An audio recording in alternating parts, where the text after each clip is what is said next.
Hello ನಮಸ್ಕಾರ. ಇದು TV9 digital special. ನಾನು ಪ್ರತಿಮಾ ಭಟ್. ಮಿಸೈಲ್ಗಳ ಮಳೆ, ಬಾಂಬ್ಗಳ ಆರ್ಭಟ, ಯುದ್ಧ ವಿಮಾನಗಳ ಘರ್ಜನೆ, ಭೀಕರ ಸ್ಫೋಟ. ಅಷ್ಟೇ ಯಾಕೆ, ಆ ದೇಶದ ಅಧ್ಯಕ್ಷರೇ ಕಿಡ್ನಾಪ್. ಇದು ಕಂಡು ಕೇಳರಿಯದ ಘಟನೆ. ವೆನೆಜುವೆಲಾ ಮೇಲೆ ಅಮೆರಿಕ ಸೇನೆ ದಾಳಿ ಮಾಡಿ ಅಲ್ಲಿನ ಅಧ್ಯಕ್ಷರನ್ನೇ ಸೆರೆ ಹಿಡಿದಿದೆ.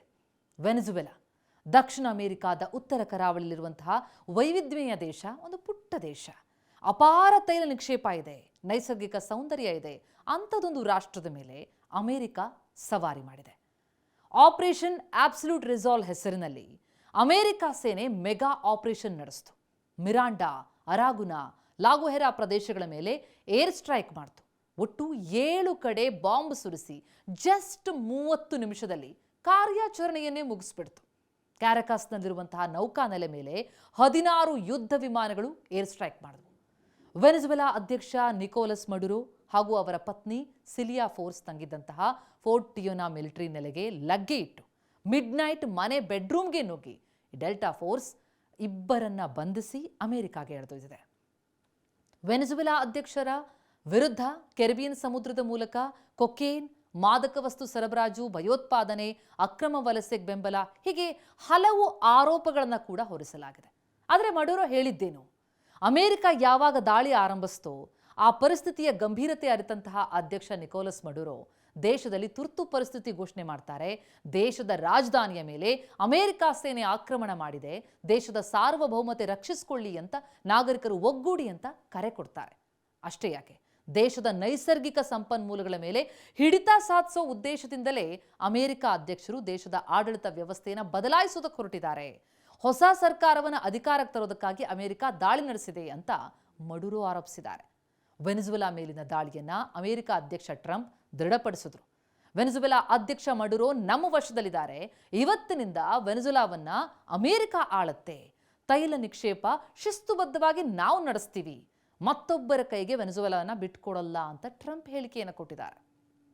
ಇಷ್ಟಕ್ಕೂ ಒಂದು ದೇಶದ ಮೇಲೆ ದಾಳಿ ಮಾಡಿ ಅಲ್ಲಿನ ಅಧ್ಯಕ್ಷರನ್ನೇ ವಶಕ್ಕೆ ಪಡೆಯುತ್ತೆ ಅಮೆರಿಕ ಅಂತಂದ್ರೆ ಏನರ್ಥ? ಈ ದಾಳಿಗೆ ಏನು ಕಾರಣ? ಹಾಗಿದ್ರೆ ವೆನೆಜುವೆಲಾ ಮೇಲಿನ ಅಮೆರಿಕ ದಾಳಿಗೆ ಹಲವು ಕಾರಣ ಕೊಡಲಾಗ್ತಾ ಇದೆ. ಮಾದಕ ದ್ರವ್ಯದ ಕಳ್ಳ ಸಾಗಣೆ, ಅಮೆರಿಕಾಗೆ ಹೆಚ್ಚುತ್ತಾ ಇದ್ದಂತಹ ಅಕ್ರಮ ವಲಸೆ, ಜೊತೆಗೆ ಅಲ್ಲಿ ಆ ದೇಶದ ಮೇಲೆ ಹೆಚ್ಚಾಗ್ತಾ ಇದ್ದಂತಹ ಚೀನಾದ ಪ್ರಭಾವ. ಮಡುರೋ ಆಡಳಿತವನ್ನ ಬದಲಾಯಿಸೋ ಉದ್ದೇಶದೊಂದಿಗೆ ಅಮೆರಿಕ ಈ ದಾಳಿ ನಡೆಸ್ತು ಅಂತ ವಿಶ್ಲೇಷಣೆ ಮಾಡಲಾಗ್ತಾ ಇದೆ. ಇನ್ನು ಬ್ರೆಜಿಲ್ ಜೊತೆ ಗಡಿ ಹಂಚಿಕೊಂಡಿರುವಂತಹ ವೆನೆಜುವೆಲಾದಿಂದ ಅಮೆರಿಕಾಗೆ ಅತ್ಯಧಿಕ ಮಾದಕ ದ್ರವ್ಯ ಕಳ್ಳ ಸಾಗಣೆಯಾಗ್ತಾ ಇದ್ದು ಅಂತ ಹೇಳಲಾಗ್ತಾ ಇದೆ.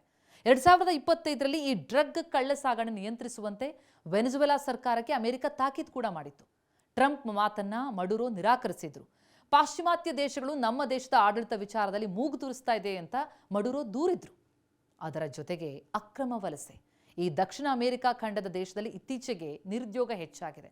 ಹಾಗಾಗಿ ಅವರೆಲ್ಲ ಅಮೆರಿಕಾದತ್ತ ವಲಸೆ ಹೋಗುವಂತೆ ಆಗಿದೆ. ಅಪರಾಧ ಹಿನ್ನೆಲೆಯ ವ್ಯಕ್ತಿಗಳು ವಲಸೆ ಬರ್ತಿದ್ದಾರೆ. ಅಮೆರಿಕಾದ ಭದ್ರತೆಗೆ ಆತಂಕ ಎದುರಾಗಿದೆ.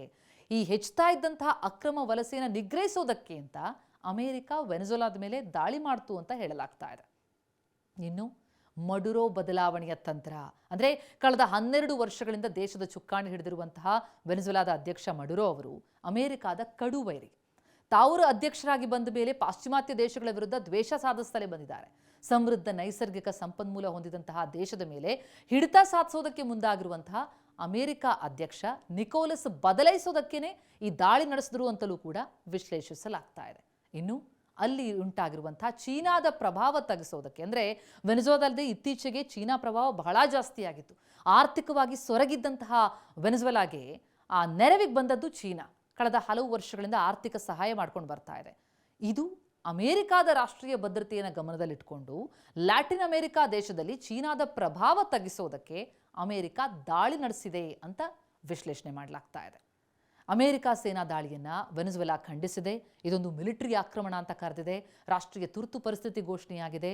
ವಿಶ್ವಸಂಸ್ಥೆಯ ಭದ್ರತಾ ಮಂಡಳಿ ಮಧ್ಯಪ್ರವೇಶಿಸಬೇಕು ಅಂತಲೂ ಕೂಡ ವೆನೆಜುವೆಲಾ ಆಗ್ರಹಿಸ್ತಾ ಇದೆ. ಇನ್ನು ವೆನೆಜುವೆಲಾ ಮೇಲಿನ ದಾಳಿಯನ್ನ ನ್ಯೂಯಾರ್ಕ್ ಮೇಯರ್ ಮಮ್ದಾನಿ ಕೂಡ ಖಂಡಿಸಿದ್ದಾರೆ. ಫೆಡರಲ್ ಮತ್ತು ಅಂತಾರಾಷ್ಟ್ರೀಯ ಕಾನೂನಿನ ಉಲ್ಲಂಘನೆ ಅಂತ ಕರೆದಿದ್ದಾರೆ.